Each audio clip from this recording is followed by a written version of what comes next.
नमस्कार प्यारे साथियों, स्वागत है आप सभी का एक बार फिर से आपके अपने यूट्यूब चैनल पर जिसका नाम है MD2 रीडर पब्लिकेशन। तो फ्रेंड्स, हरियाणा जी के क्विज और मॉक टेस्ट की सीरीज़ लगातार चल रही है और आज वीडियो नंबर और सीरीज़ नंबर 21 है। 20 जो वीडियोज़ हैं उनकी प्लेलिस्ट बना दी गई है और लिंक नीचे वीडियो के डिस्क्रिप्शन में दिया हुआ है। तो आप अगर स्टाफ नर्स और ग्राम CU की और आने वाली अपने HSSC के एग्ज़ाम की तैयारी करना चाहते हैं स्पेशली फॉर हरियाणा जी के बेस्ट क्विज़ के लिए, तो आप इस सीरीज़ को देखें और आगे अपने दोस्तों के साथ भी शेयर करें। तो चलिए आज का पहला क्वेश्चन देख लेते हैं कि आज का पहला क्वेश्चन क्या है। आज का पहला क्वेश्चन है, हरियाणा के भिवानी जिले में सरसों की सबसे ज़्यादा पैदावार होती है, किस जिले का दूसरा स्थान आता है? Option A Karnal, option B Faridabad, option C Rohtak, option D Mahendragarh. तो फ्रेंड्स, इसका सही आंसर है आपका महेंद्रगढ़। देखिए, सरसों के उत्पादन में पहला स्थान आपका किसका? भिवानी जिले का रहता है, दूसरा महेंद्रगढ़ का रहता है। और अगर मैं बात करूं, मैंने आपका एक क्वेश्चन पहले भी डाला था चने को लेकर। सरसों और चना दोनों फसलें जो हैं हमारी, भिवानी जिला इसमें अग्रणी है, अव्वल है। उसके बाद अगर मैं बात करूं कपास की, कपास में सिरसा अव्वल है, गन्ने में यमुनानगर अव्वल है, मक्के में पंचकुला, बाजरे में महेंद्रगढ़, ज्वार में रोहतक, चावल में करनाल और गेहूं में सिरसा पहले नंबर पर है। इन चीज़ों का आप ध्यान रखेंगे। अगले प्रश्न की ओर बढ़ चलते हैं। अगला प्रश्न है, सीता माई मंदिर कहाँ पर स्थित है? जो सीता माई मंदिर है हरियाणा के किस जिले में स्थित है या फिर कहाँ पर स्थित है? देखिए, और इसका ऑप्शन ए है Rohtak, option B Karnal, option C Palwal, option D Sonipat. देखिए फ्रेंड्स, जो ये क्वेश्चन आपको कराए जा रहे हैं 2015 से 2020 के HSSC की जितनी भी परीक्षाएं हुई हैं, चाहे वो ग्रेजुएशन बेस हैं, +2 बेस हैं, 10th बेस हैं, उनमें आए हुए क्वेश्चन आपको कराए जा रहे हैं और उनसे संबंधित जो डिटेल है वो आपको कराई जा रही है। तो मोस्ट इंपॉर्टेंट, इनको तो आप छोड़ ही नहीं सकते किसी भी हालत में, ठीक है। तो सीता माई का जो मंदिर है वो आपका हरियाणा के करनाल जिले के अंदर है। सीता माई का मंदिर या सीता माता का मंदिर आपका हरियाणा के करनाल जिले के अंदर स्थित है। इसको सीता माई सीमागढ़ का मंदिर भी कहा जाता है। और शीतला माता आ जाए तो गुड़गांव के अंदर स्थित है, ठीक है। जब 14 वर्ष का वनवास, ऐसा माना जाता है कि भाई जब 14 वर्ष के वनवास के बाद भगवान राम के आदेश पर लक्ष्मण ने सीता को जिस जंगल में छोड़ा था उसका नाम लाडवन था या लाडबन था। उक्त जंगल की पश्चिम दिशा में महर्षि वाल्मीकि आश्रम था। आपने जो अभी रामायण आई थी वहाँ पर देखा भी होगा, जहाँ सीता अपने वनवास के दौरान रही थी। माना जाता है कि इसी स्थान पर सीता जमीन में समा गई थी। आज उसी स्थान को सीता माई मंदिर निर्मित किया गया है, ऐसा माना जाता है। सच्चाई क्या है उसके बारे में हम नहीं जानते। अगले प्रश्न की ओर बढ़ चलते हैं। हरियाणा के किस पर्वतारोही ने माउंट एवरेस्ट की चढ़ाई की और हरियाणा के सबसे युवा पर्वतारोही बने? नरेंद्र यादव, संतोष यादव, अनीता कुंडू, शिवांगी पाठक। मोस्ट इंपॉर्टेंट क्वेश्चन है फ्रेंड्स। नरेंद्र यादव, संतोष यादव, अनीता कुंडू और आपका शिवांगी पाठक। फ्रेंड्स देखिए, अगर ये क्वेश्चन आज से 2-3 साल पहले आया होता तो इसका आंसर हम क्या मानते? इसका आंसर मानते हम नरेंद्र यादव। क्योंकि उस टाइम पर जब ये प्रश्न आया, पिछली परीक्षा में एग्रीकल्चर इंस्पेक्टर में ये प्रश्न आया था 2016-17 में, उस टाइम पे नरेंद्र यादव सबसे युवा पर्वतारोही थे जिन्होंने माउंट एवरेस्ट पर चढ़ाई की थी। लेकिन आज की तारीख में सबसे युवा जो माउंट एवरेस्ट पर चढ़ने वाले पर्वतारोही हैं वो शिवांगी पाठक हैं। शिवांगी पाठक माउंट एवरेस्ट पर चढ़ने वाले हरियाणा के सबसे युवा पर्वतारोही हैं। संतोष यादव ने 2 बार माउंट एवरेस्ट पर चढ़ाई की हुई है। इस चीज़ का आप ध्यान रखेंगे। तो मोस्ट इंपॉर्टेंट क्वेश्चन था ये आपका। साहित्य लहरी, अगला प्रश्न है, साहित्य लहरी किसकी कृतियां हैं? किसकी साहित्य कृतियां? मुंशी प्रेमचंद, सूरदास, तुलसीदास, हरिवंश राय बच्चन। तो फ्रेंड्स, इसका जो सही आंसर है, साहित्य लहरी जो है हमारी सूरदास की प्रमुख रचनाएं हैं। सूरदास, सूर सारावली, सूर सागर, साहित्य लहरी, इनकी प्रमुख रचनाएं हैं सूरदास की। और बल्लभगढ़ के सिंही गांव में सूरदास का जन्म हुआ है। इस चीज़ का भी आप ध्यान रखेंगे। इसी बीच अगले प्रश्न की ओर बढ़ चलते हैं। हरियाणा से प्रतिष्ठित कवि कौन है जिन्होंने भूदान आंदोलन में सक्रिय रूप से भाग लिया? खुशीराम शर्मा, अनूप चंद आफ्ताब, भाई परमानंद, उदय भानुहंस। तो फ्रेंड्स, जो हरियाणा से प्रतिष्ठित कवि जिन्होंने भूदान आंदोलन में बढ़ चढ़ कर या सक्रिय रूप से भाग लिया था वो भाई परमानंद थे। कौन थे? भाई परमानंद। अगले प्रश्न की ओर बढ़ चलेंगे। अगला प्रश्न क्या है हमारा? वाल्मीकि आश्रम कहाँ पर स्थित है? Option A Thanesar, B Hisar, C Sirsa, D Karnal. देखिए, वाल्मीकि आश्रम जो है हमारा वो हरियाणा के थानेसर में स्थित है। कुरुक्षेत्र जिले में जगह पड़ती थानेसर, ठीक है। तो यहाँ पर हमारा वाल्मीकि आश्रम है स्थित है। इस चीज़ का आप ध्यान रखेंगे। अगर मैं NDRI पूछूँ आपसे, नेशनल डेयरी रिसर्च इंस्टीट्यूट, वो कहाँ पर स्थित है, तो आप सभी जानते हैं करनाल के अंदर स्थित है। 1955 ईस्वी में इसकी स्थापना हुई थी। अगले प्रश्न की ओर बढ़ चलते हैं। अगला प्रश्न क्या है हमारा, सरसों का मैं आपको बता चुका हूँ। पहले नंबर पर भिवानी, दूसरे में महेंद्रगढ़ है। हरियाणा का कौन सा जिला, हरियाणा का कौन सा जिला दुनिया की अग्रणी परिशुद्धता विनिर्माण सुविधाओं का आयोजन करता है? सिरसा, भिवानी, रोहतक, करनाल। तो फ्रेंड्स, दुनिया की अग्रणी परिशुद्धता विनिर्माण सुविधाओं का आयोजन हरियाणा का रोहतक जिला करता है। ये भी बहुत ही महत्वपूर्ण प्रश्न है, ठीक है। अगले प्रश्न की ओर बढ़ चलते हैं। उससे पहले एक क्वेश्चन आपको और बता देता हूँ कि भाई जो लिबर्टी के जूते हैं उनका ये कहाँ पर बनते हैं? लिबर्टी के जूते करनाल में इसका शोरूम है, और जो है विदेशों में जो है इनका निर्यात किया जाता है। ये क्वेश्चन भी कई बार पूछ लिया जाता है। हरियाणा राज्य की लोक रंगमंच के पिता अली बख्श का जन्म हरियाणा के किस जिले में हुआ? अली बख्श कहाँ के रहने वाले थे, कहाँ पर इनका जन्म हुआ? बहुत ही इंपॉर्टेंट क्वेश्चन है। भिवानी, पानीपत, रोहतक, रेवाड़ी। देखिए जो अली बख्श है इनका जन्म हरियाणा के रेवाड़ी जिले में हुआ था, ठीक है। अगर नेकीराम शर्मा की मैं बात करूं, हरियाणा केसरी के नाम से और संदेश नामक पत्रिका रोहतक के कैलंगा में 1887 ईस्वी में इनका जन्म हुआ था। 4 सितंबर 1887 ईस्वी को। इस चीज़ का भी आप ध्यान रखेंगे। अगले प्रश्न की ओर बढ़ने से पहले एक प्रश्न और आपको बता देता हूँ जी, पुरुषों के द्वारा जो धारण की जाने वाली पगड़ी होती है उसको आप किस नाम से जानते हैं? उसको आप खंडवा के नाम से जाना जाता है या जानते हैं। और हरियाणा में सांग का जो प्रारंभ है वो मेरठ के किस कलाकार से माना जाता है? किशन लाल भट्ट के नाम से जाना जाता है। उनको प्रथम स्वांगी के नाम से भी जाना जाता है। हरियाणा में स्वांग परंपरा की शुरुआत कब हुई? 1630, 1730, 1830, 1930। तो फ्रेंड्स, हरियाणा में जो सांग की शुरुआत है वो 1730 से मानी जाती है। और किशन लाल भट्ट मेरठ निवासी थे, प्रथम स्वांगी माने जाते हैं। और सांगी एक ऐसा नृत्य है जिसमें जो महिलाओं का जो रोल है वो पुरुषों के द्वारा अदा किया जाता है। ये क्वेश्चन भी कई बार पूछा जा चुका है।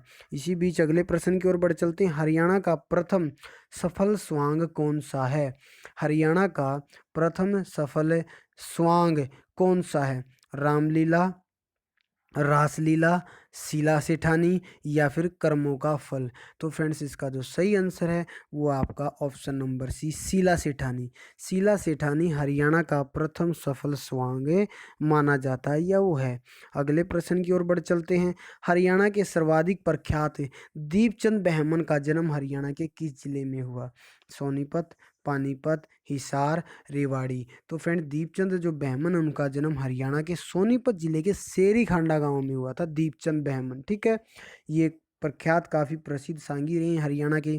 हरियाणा के प्रसिद्ध स्वांगी दीपचंद बहमन के गुरु का क्या नाम था? ये प्रश्न भी पूछ लिया जाता है कि भाई दीपचंद बहमन के गुरु का क्या नाम था।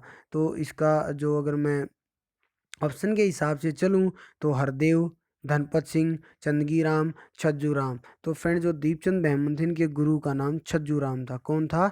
छज्जू राम नाम था दीपचंद बहमन के गुरु का, ठीक है। और दीपचंद बहमन को ही हरियाणा का कालिदास और शेक्सपियर भी कहते हैं। इस चीज़ का भी आप ध्यान रखेंगे। राजेंद्र खरकिया, राजेंद्र खरकिया को किस नाम से जाना जाता है? हरियाणा का तानसेन, सूर्य कवि, हरियाणा का शेक्सपियर और सरस्वती पुत्र। देखिए, सूर्य कवि तो आप जो है हरियाणा के लक्ष्मीचंद को कहा जाता है, ठीक है। और हरियाणा का तानसेन मैं आपको बता चुका हूँ। कालिदास और शेक्सपियर तो हरियाणा का दीपचंद बहमन को कहा जाता है। सूर्य कवि लक्ष्मीचंद को कहा जाता है। तानसेन भी लक्ष्मीचंद को कहा जाता है। तो क्या बच गया? राजेंद्र खरकिया को सरस्वती पुत्र के नाम से जाना जाता है। अगले प्रश्न की ओर बढ़ चलते हैं। संत सूरदास ने संगीत की शिक्षा किस आचार्य से ली थी?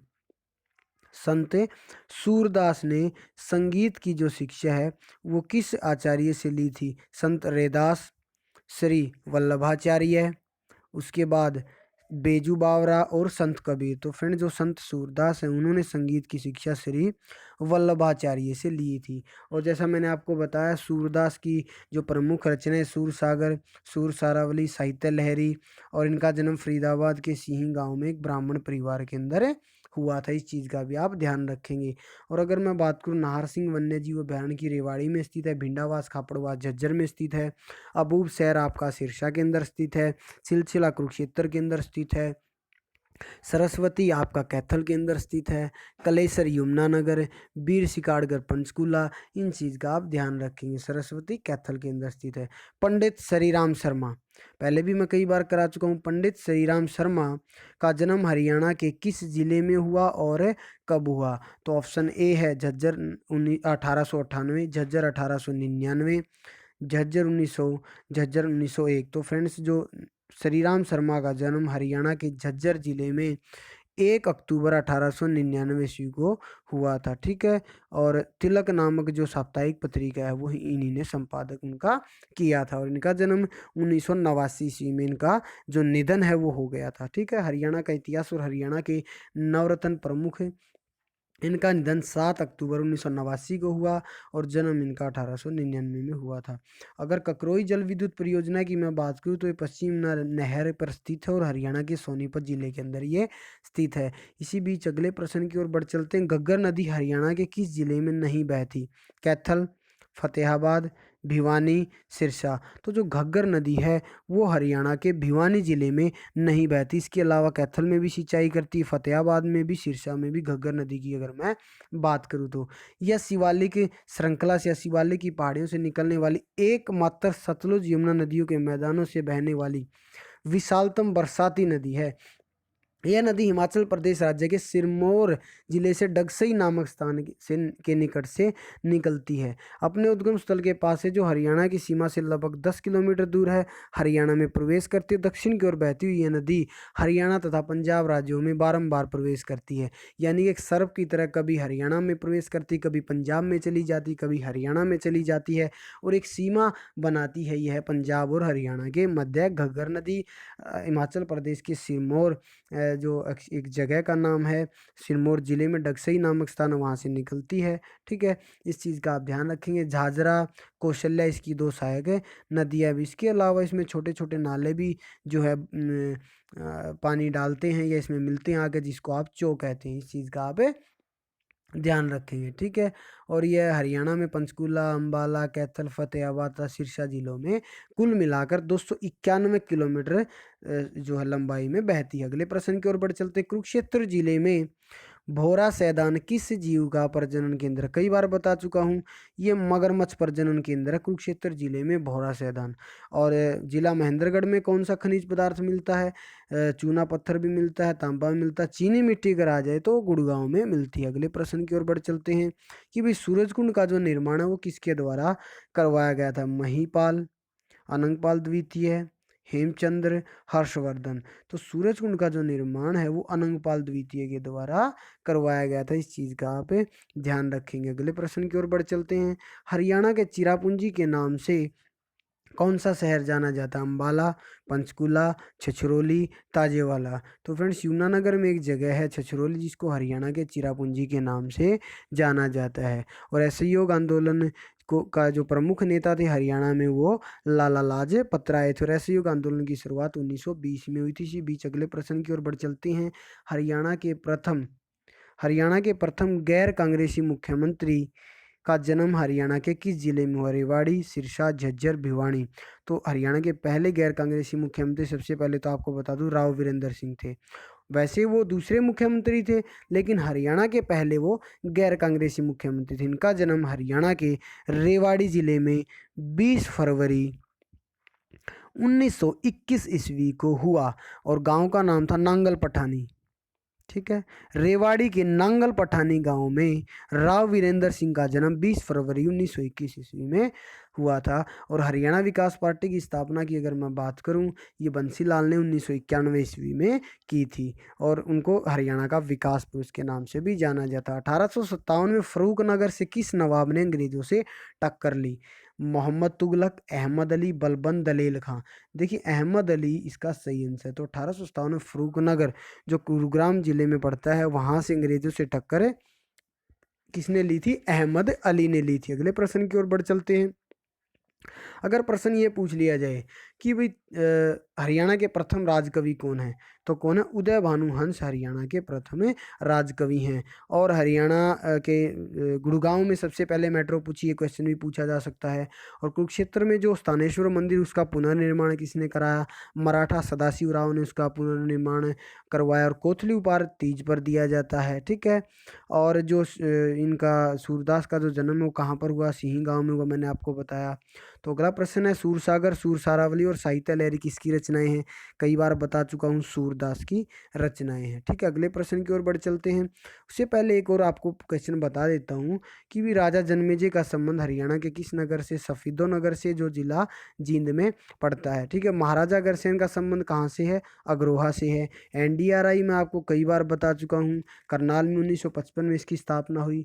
फिर आ जाता प्रथम विश्वविद्यालय हरियाणा के किस नगर में? कुरुक्षेत्र में स्थित है। कन्नौज का किला महेंद्रगढ़ में स्थित है। एनआईटी राष्ट्रीय प्रौद्योगिकी संस्थान, नेशनल इंस्टीट्यूट ऑफ टेक्नोलॉजी 2002 में स्थापना हुई कुरुक्षेत्र के अंदर, ठीक है। हरियाणा के प्रथम मुख्यमंत्री भगवत दयाल शर्मा आप जानते हैं। एस्थल बहरमठ, एस्थल बहरमठ बाबा मस्तनाथ के लिए ये प्रसिद्ध है और रोहतक के अंदर ही स्थित है। सुल्तानपुर पक्षी विहार गुड़गांव में स्थित है। हरियाणा का अधिकांश भाग कैसा है?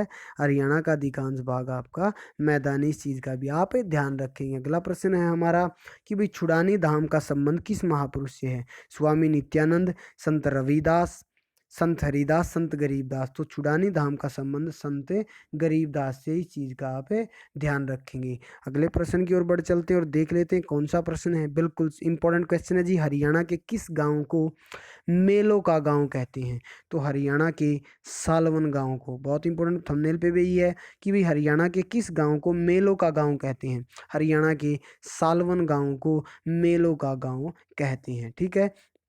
अगले प्रश्न की ओर बढ़ चलते हैं। पहला बागवानी हरियाणा का पहला बागवानी विश्वविद्यालय कहाँ पर स्थित है? पानीपत, कुरुक्षेत्र, करनाल, अंबाला। फ्रेंड्स, जितने साथी जुड़े एक बार शेयर कर दें प्लीज़ वीडियो को। आज बेस्ट वीडियो लेकर आया हूँ और लगातार ये वीडियो चलती रहेंगी। तो फ्रेंड्स, इसका सही आंसर है जो पहला बागवानी विश्वविद्यालय है वो हरियाणा का करनाल के अंदर स्थित है। आज का ये लास्ट क्वेश्चन था आज की इस वीडियो में। फिलहाल इतना ही, धन्यवाद।